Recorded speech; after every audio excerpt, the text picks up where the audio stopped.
بات میں آپ کو بتاتا ہوں، جس مقصد کے لیے جو مشین بنی ہے اگر اس مقصد کے لیے وہ کام نہ کرے تو وہ بھنگار میں چلی جاتی ہے، کباڑ میں ڈال دیا جاتا ہے۔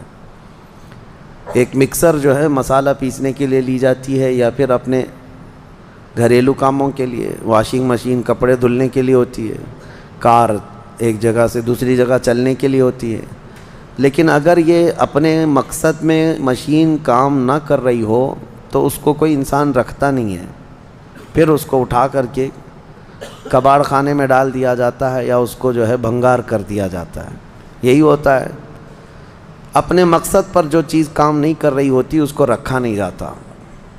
میرے عزیزو، انسان پیدا کیا گیا ہے اللہ کی عبادت کے لیے، اور جب یہ انسان جس کام کی غرض سے پیدا کیا گیا تھا وہ نہ کر رہا ہو تو پھر بیکار ہے۔ اور بیکار مشینوں کو جس طرح کباڑ میں ڈالا جاتا ہے، اسی طرح بیکار انسانوں کا ٹھکانہ دوزخ ہے۔ عبادت نہ کرنے والے یہ دوزخ میں ہیں۔ اسی لیے تو قرآن پاک میں اللہ فرماتا ہے، عن المجرمین یتساءلون ما سلککم فی سقر۔ مجرمین سے جب پوچھا جاتا ہے کہ کیوں تم جہنم میں آئے ہیں تو ان میں اکثر یہی کہتے ہیں، قالوا لم نک من المصلین، ہم نماز نہیں پڑھتے تھے، ہم نماز نہیں پڑھتے تھے اس لیے دوزخ میں ڈالے گئے۔ عزیزان گرامی، اس بات کو یاد رکھو۔ اب یہاں ایک سوال یہ ہوتا ہے کہ خالص اگر ہمارا مقصد پیدا کرنے کا عبادت ہی ہے تو پھر صرف عبادت کرنے کے لیے بنایا گیا ہے انسان، تو اب بازار کب کرے گا، گھر کب چلائے گا، بیوی بچوں کو کب دیکھے گا؟ خالص یہ عبادت کے لیے پیدا کیا گیا ہے، تو پھر باقی سارے کام جو کر رہا ہے اس کا کیا ہے؟ میں آپ کو بتاتا ہوں۔ فرمایا کہ اگر کسی نے فجر کی نماز کی غرض سے مسجد میں داخلہ لیا، مسجد میں آیا، نماز پڑھا، اور پھر اس کے بعد مسجد سے باہر نکلتا ہے، مسجد سے باہر یہ سوچ کر کے نکلتا ہے کہ مجھے ظہر میں واپس آنا ہے، ظہر کی نماز پڑھنی ہے، تو فجر سے لے کر ظہر تک جو جو کام کیا اس نے وہ سب عبادت میں شمار ہوگا، کیونکہ وہ انتظار میں تھا دوسری نماز کے، اتنا وقت اس کا عبادت میں گزارا جائے گا۔ بس یہ ہے کہ کوئی حرام کام نہ کیا ہو، باقی وہ تجارت کر رہا ہو، لوگوں سے میل جول کر رہا ہو، اپنے گھر میں بیٹھا ہو، کوئی بھی کام کر رہا ہو، اس کو عبادت میں شامل کر لیا جائے گا۔ اسی طرح ظہر پڑھا، اور ظہر کے بعد باہر نکل کر کے یا نماز کے بعد اس نے یہ نیت کی کہ مجھے عصر پڑھنا ہے، عصر کا انتظار، تو انتظار میں جو بھی کام کرے گا وہ سب عبادت میں شمار ہے۔ اس طرح سے صرف تم انتظار میں اپنے 24 گھنٹے کو عبادت بنا سکتے ہو، اور یہی مقصد انسان کی زندگی کا ہے کہ انسان کو عبادت کے لیے بنایا گیا ہے، تو کم از کم اپنی سوچوں سے تو عبادت کرو، اپنی نیت سے تو عبادت کرو۔ آپ یہاں بیٹھے ہیں، بلکہ اللہ کریم کا یہ اس کے دریائے رحمت کو کون جانے، آپ نے یہاں بیٹھ کر کے یہ نیت کی کہ مجھے اس سال حج پہ جانا ہے انشاءاللہ۔ اب اسباب ہیں نہیں ہیں یہ الگ بات ہے، آپ نے ابھی ارادہ کیا کہ مجھے حج پہ جانا ہے، تو یہ جو تمہارا عزم تھا، جو نیت کی تھی، حج کب جاؤ گے یہ بات کی بات ہے، لیکن نیکیاں ابھی سے شروع ہو جائیں گی۔ اس کو انتظار حج میں شمار کر کے یہ فرمایا جائے گا کہ حج کے انتظار میں عبادت میں ہے یہ۔ تو کیوں نہ ہم اس طرح کے بڑے کام جو رضائے الہی کے ہیں نیت کیوں نہ کر لیں؟ اللہ تبارک و تعالیٰ جب طاقت دے گا حج کریں گے، جب طاقت دے گا رب تبارک و تعالیٰ مدینے جائیں گے، جب طاقت دے گا رب تبارک و تعالیٰ ہم 100 رکعت نماز پڑھیں گے، ختم قرآن کریں گے، جہاد فی سبیل اللہ کریں گے۔ یہ سب وہ نیتیں ہیں کہ اگرچہ آدمی ابھی نہیں کر رہا ہے لیکن ان کاموں کے انتظار میں ہے تو وہ عبادت میں شمار ہو گیا۔ بہرحال اللہ تعالی ہمیں فضول واہیات سے محفوظ فرمائے۔ سورہ طور اور اس کے بعد سورہ نجم کی ہم نے تلاوت کی۔ سورہ نجم میں معراج کا واقعہ ذکر ہے۔ اس میں نجم جو ہے، جو کہا گیا ہے، نجم سے مراد رسول پاک صلی اللہ علیہ وسلم کی ذات ہے۔ ستارہ، تارہ، قسم یاد فرمائی اللہ تعالیٰ نے، اور تارے کی قسم جب وہ اتر رہا تھا. تو یہاں مفسرین فرماتے ہیں اس تارے سے مراد نبی پاک کی ذات ہے، نبی اکرم صلی اللہ تعالیٰ علیہ وسلم. اس میں یہ آیت ہے ما زاغ البصر وما طغى لقد رأى من آیات ربه الکبریٰ، اور یہ بھی آیت اسی میں ہے فکان قاب قوسین او ادنیٰ. جو کہا جاتا ہے نا قاب قوسین، قاب قوسین سے مطلب کیا ہے کہ نبی پاک صلی اللہ علیہ وسلم اللہ کریم کی بارگاہ میں معراج کی شب اتنے قریب ہو گئے تھے جتنا 2 کمانوں کا بھی فاصلہ نہیں رہ جاتا، 2 کمانوں کا فاصلہ نہ رہ جائے، اتنا قریب. اور پھر قرآن میں یہ فرمایا گیا کہ نبی پاک صلی اللہ علیہ وسلم اپنے رب کو ایسے دیکھتے رہے کہ آپ نے پلک بھی نہیں جھپکی، نہ آنکھ ادھر ادھر ہوئی نہ پلک جھپکی، بلکہ حضور پاک صلی اللہ علیہ وسلم اپنے رب ذوالجلال کا، اس کی ذات کا مشاہدہ پوری اپنے ماتھے کی آنکھوں سے کرتے رہے. اس کا تذکرہ ہے. اب اسی لیے فرمایا گیا کس نے دیکھا یہ موسیٰ سے پوچھے کوئی، آنکھ والوں کی ہمت پہ لاکھوں سلام. یہاں پر میں ایک نکتہ عرض کرنا چاہتا ہوں. سیدنا موسیٰ کلیم اللہ علیہ السلام اللہ کی بارگاہ میں یہ بار بار عرض کرتے تھے نا کہ اے اللہ تو مجھے اپنا دیدار کرا دے، اپنا دیدار کرا دے. رب تعالیٰ نے فرمایا تھا لن ترانی، تم مجھے نہیں دیکھ سکتے. لیکن بہت جب اصرار کیا سیدنا موسیٰ علیہ السلام نے تو اللہ نے فرمایا آؤ کوہ طور پہ. طور پہاڑی جو ہے یہ سینا ایک علاقہ ہے مصر میں، وہاں موجود ہے. موسیٰ علیہ السلام کو اس پہاڑی پر بلایا گیا اور ان سے کہا گیا کہ قریب میں جو ایک درخت ہے اس کی طرف دیکھتے رہو، اس پر ہم اپنی تجلیوں کا اظہار کریں گے. اللہ تعالیٰ نے ایک ہلکی سی تجلی جس کے بارے میں فرمایا جاتا ہے سوئی کے نوک کے سے بھی کم، اتنی ہلکی سی تجلی اپنی ذات کی اس درخت پر ڈالی.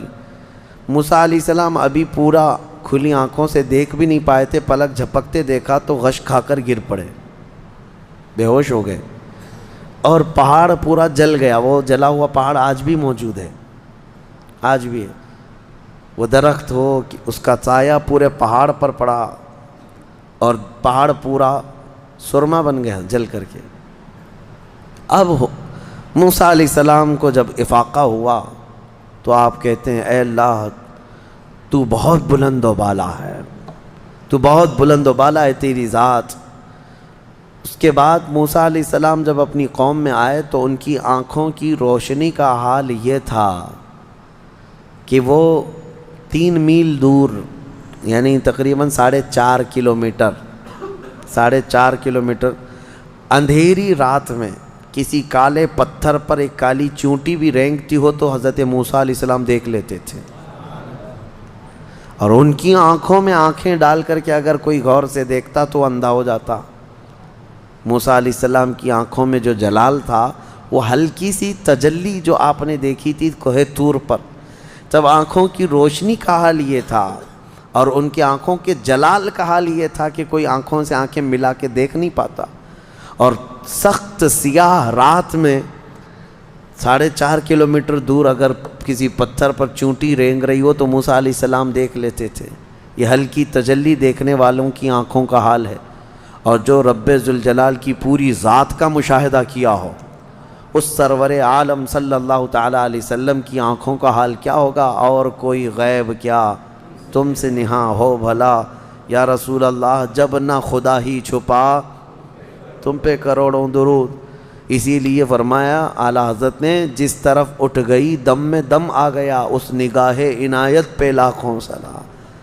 ہاں بس یہ ہے کہ نبی پاک صلی اللہ تعالیٰ علیہ وسلم کو بلایا گیا تھا، اس لیے نہ غشی آئی نہ بے ہوشی آئی، نہ اللہ کریم کی بارگاہ میں.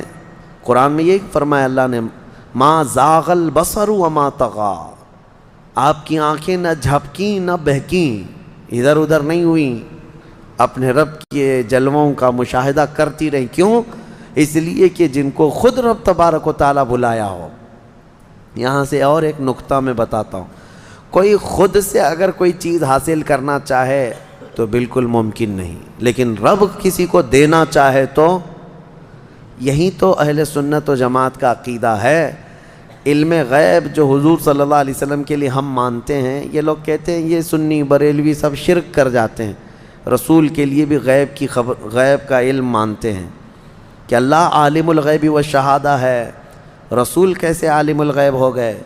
میاں یہی تو سمجھنے کی بات ہے کہ ہم یہ نہیں کہتے کہ رسول بھی اللہ کی طرح علم غیب رکھتے ہیں، نہیں، ہم یہ کہتے ہیں اللہ جسے چاہے جتنا عطا فرمائے، اور اس نے اپنے رسول کو بے حساب عطا کیا، یہ قرآن میں ہے، تو تمہارا اور میرا جھگڑا کس بات کا؟ اللہ کی عطا پر ہے، اللہ کی عطا پر جھگڑا کرو گے؟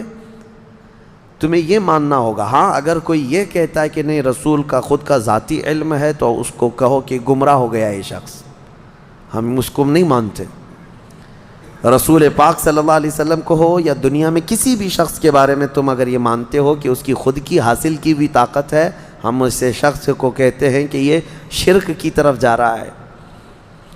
ہاں یہ کہو کہ اللہ کی عطا سے، اللہ جس کو جو چاہے عطا فرمائے، اللہ جس کو جو چاہے عطا فرمائے۔ ایک بیچارے بہکے ہوئے صاحب ہیں، ہم نے یہ دلیل ان کے سامنے رکھی، بھائی ذاتی اور عطائی کا فرق سمجھو، ذاتی اور عطائی۔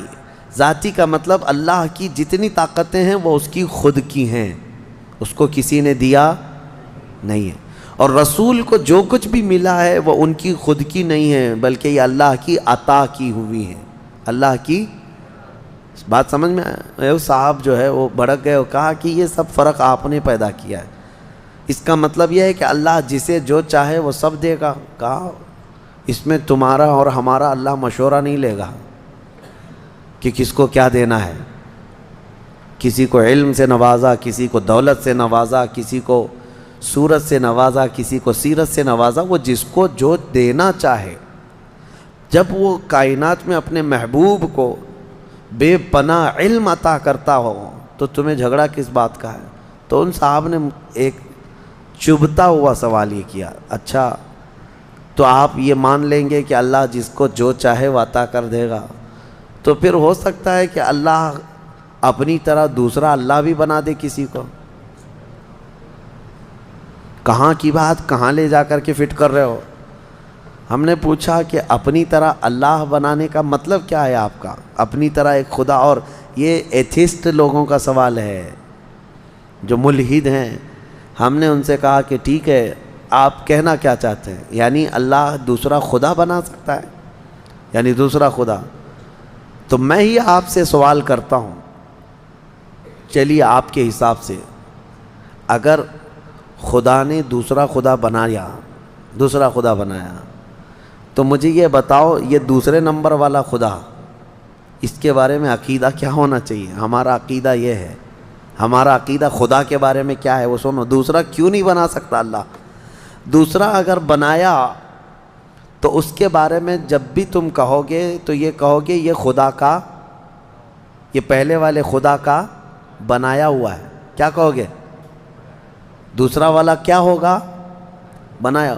اور جو بنایا ہوا ہے اس کو کہتے ہیں مخلوق، جو چیز بنی ہوئی ہے اس کو کیا کہتے ہیں؟